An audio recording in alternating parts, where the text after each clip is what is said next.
Hello everyone, welcome back to another video. Today we're going to be talking about the potential for more longer range, significant snow, the potential for more widespread and heavy snow across parts of southern England, and then I think I'm going to be doing a separate video on the shorter range snow potential, just because if I put them together they might be too long, but hopefully separating them it will be a bit easier to cover all we need to talk about. And so I'll just get into it right away by starting by looking at the Met Office surface pressure charts. And you can see the main potential risk for significant snow across the UK, especially the southern half of the UK and also southern half of Ireland, will be from this low right here. So you can see originally had kind of tropical origins, kind of coming from the central Atlantic, and you can see we have a lot of fronts on it. It becomes more subtropical and extratropical, loses most of its tropical characteristics, but it's quite deep, as you can see here, 956 millibars. It's quite a mature cyclone. You can see we have that occluded front, and then we have potentially a secondary low developing here, and then multiple other fronts extending eastward, kind of towards, as you can see, Spain, and then through the kind of middle Atlantic. And then you can see across the UK we have cold air, a slack low with the potential for snow, which will be in my shorter video. But basically this is the setup which we have high confidence on by Sunday, and then after that things turn a bit more uncertain. So I'll start off by looking at the GFS model. You can see here that's Sunday, that's what I was just talking about, the low, all the precipitation with those fronts, and then there's the slack low over the UK. And if I run it forward, you can see we have a few interesting things happening. This is the latest GFS model run. You can see, interestingly, we get widespread snow across England and Wales. Actually, it turns into all of the UK by Friday. So that's one potential solution. And then if we look at the European model from this morning, you can see we have the same thing. We have that low moving up into parts of southern England, the Midlands, bringing a widespread dumping there. And then we have, for example, the GEM model, the Canadian model, which brings no snow whatsoever, turns into mild. So we're looking at kind of three distinct possibilities of what could happen regarding snow potential and significant snow potential by anywhere from sort of Tuesday to Friday next week. And we'll start off by looking at ensembles. Ensembles are one model run, and then in each model run we have a smaller sort of run which is run separately with slightly different conditions, and that gives us kind of greater certainty on the whole if we get a more broad idea. And so this is a Met Office ensemble kind of set, and you can see we start with snow depth. Snow rate, sorry, for London. You can see we have a spike around the 11th, 12th of December. I'll talk about that shortly. And then you have another spike around the 14th to the 16th of December, and that's what we're going to be talking about in this video. If we show you the snow depth postage stamps, so that's kind of each sort of little area of each little run, and then it shows the snow depth, what you can see is if we move to about Friday, you can see multiple large areas of snow cover across northern France into kind of Belgium, that sort of area. You see one here, a big one there, one here, one here, one here, one here. But also you can notice that a few of them we have snow kind of into parts of Ireland, southern England, southeast England as well.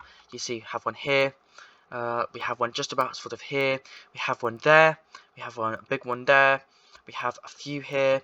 You can see we have one there, one there, one there, and so this is indicating, well, there is good certainty that we're going to have snow across parts of northern France. This risk could also extend further north. If we look at the GFS ensembles, so the same thing but different model, the GFS run, you can see we have a big, or not a big spike, but quite a significant spike around the 15th of December. You can see that average line goes up quite significantly. And for quite a few models that bring more than 5 centimeters of snow, you can see a few there. I think that's like 5 or 4, 3. So you can see we do have a spike there for the potential for snow.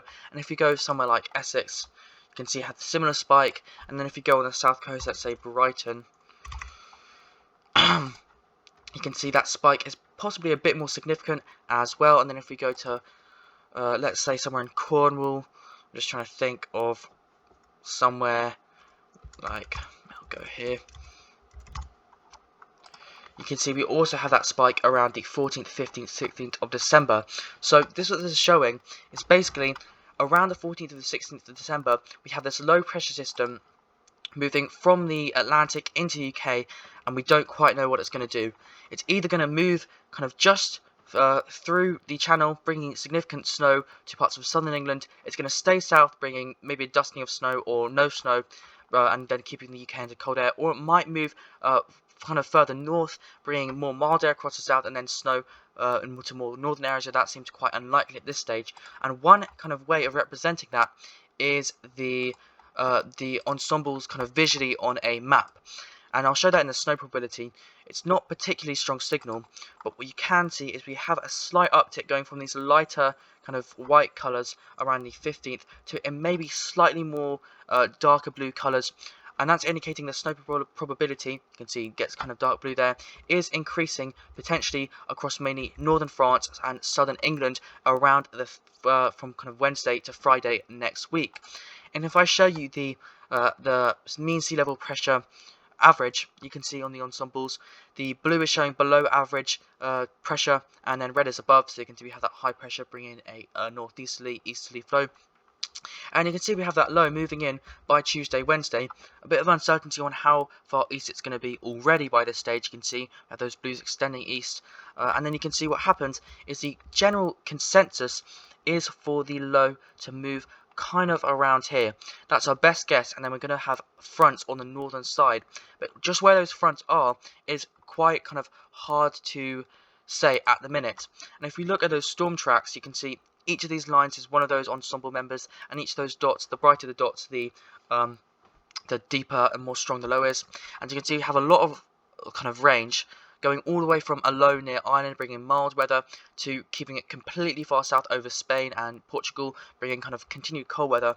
Though the most significant kind of cluster is somewhere in between, and that would bring sort of parts of southern England at risk of seeing snowfall as that front moves into the southern areas. And one way we can see where that front might be is with these European ensembles. Each of those red lines is one ensemble member's view on where the front is, and you can see we have, this is by Monday by the way, so Monday next week, you can see we have a wide range where the front could be, but we kind of know the general position. So you can see we still have that uncertainty, and then you can see that front moves into parts of France, and then you can just imagine there's going to be snow on the northern edge. And then what happens is kind of interesting. We get ensemble mean bringing it towards southern England and southern Ireland like this, with kind of snow on the northern edge, but it doesn't quite go fully over. So that means we're going to keep the UK in cold air, so cold air on the north side, potentially bumping into significant moist air and precipitation on the southern side like this. So that's definitely a risk area, or a possible scenario for snow, especially across the south. And if I show you the animation from each ensemble member for valid for next, I think it's next Friday. I'll stop this, I'll go to the beginning quickly. You can see each of these is a different scenario, and if I'll just quickly go through, you can see potentially one of the scenarios might be we have a lot of snow. This kind of colours is showing snow. We have a lot of snow across southern England, and then you can see potentially also staying way further south over Spain. And if I just run this through, you'll get an idea that potentially we have a really wide range of solutions, going from blizzards and a massive dumping of snow to a really light dusting to absolutely nothing. And as you can see running through, there is just a lot of uncertainty at the minute. However, what we do know is that the potential is there for significant snow across southern England. And there's some more kind of blizzard runs. And you can see that slightly more often than not, I'd say about kind of 50-50, and then we've got back to the start, those runs are showing snow, sometimes significant snow, across southern England and Wales. And if I show you again the potential kind of worst or best case snow scenario, or worst case kind of if you don't like snow, is on the latest the morning's European model, what we could potentially see is this, a huge kind of area which gets get precipitation bumping into that cold air, bringing a lot of snow on the northern edge. So this is definitely something to look out for. Unfortunately, there's still a lot of uncertainty, but I'll continue to update on this because it's looking really interesting. But it's going to be the end now. Thank you so much for watching, and have a nice day. Bye.